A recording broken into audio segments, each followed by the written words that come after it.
I have been wondering about what is going to happen when artificial intelligence starts writing our software programs and that we no longer are actually making the programs.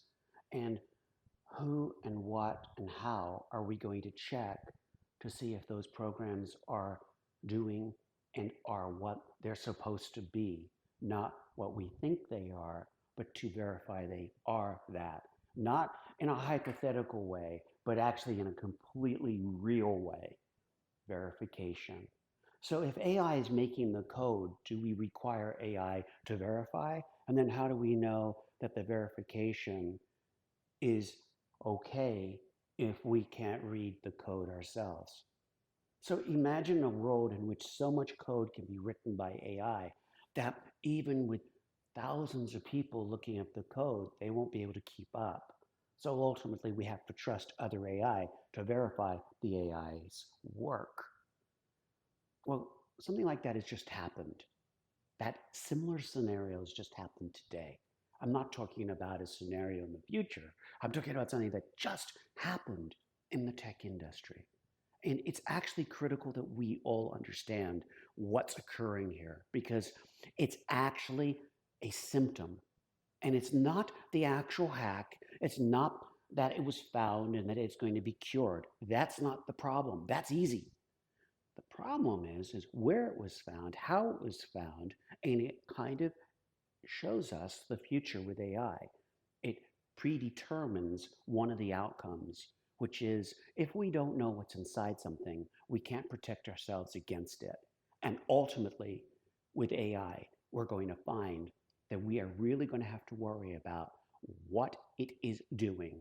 And therefore, we're going to need to create tools that can figure that out. But now let's talk about the story that happened now. Linux. That's right.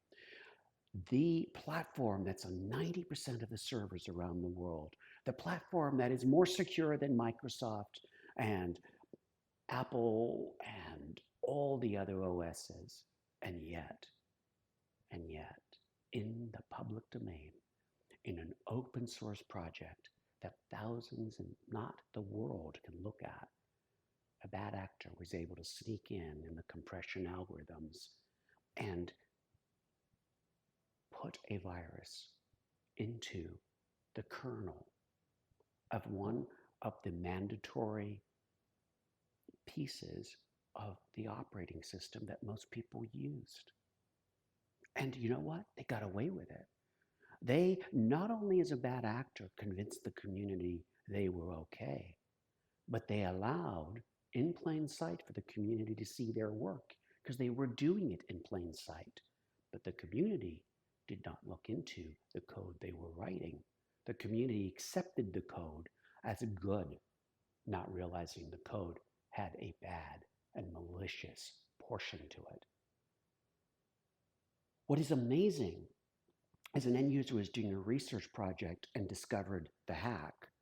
And of course, everything's okay now. But guys, the hack happened in plain sight.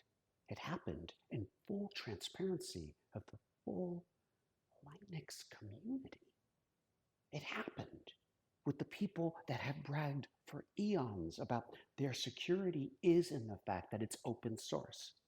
So if the open source community cannot protect itself, and please, I know I'm being a bit extreme because this doesn't happen every day, and this is a very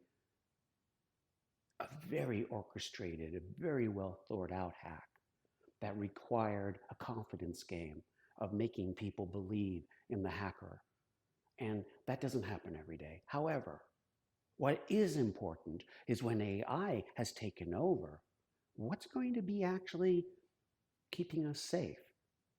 So from my perspective, I hope the Linux problem and the hack makes us realize that the problem is we need tools and we need the ability to make sure we know what is going to be written by the future generations of open source programmers as well as AI programmers.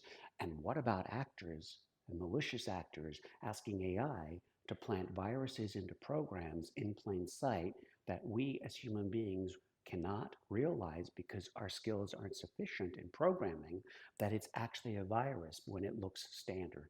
That can happen. So as things get more complicated, will we actually catch things unless we have tools that are as advanced as the tools making the programs to actually figure out if the programs are good?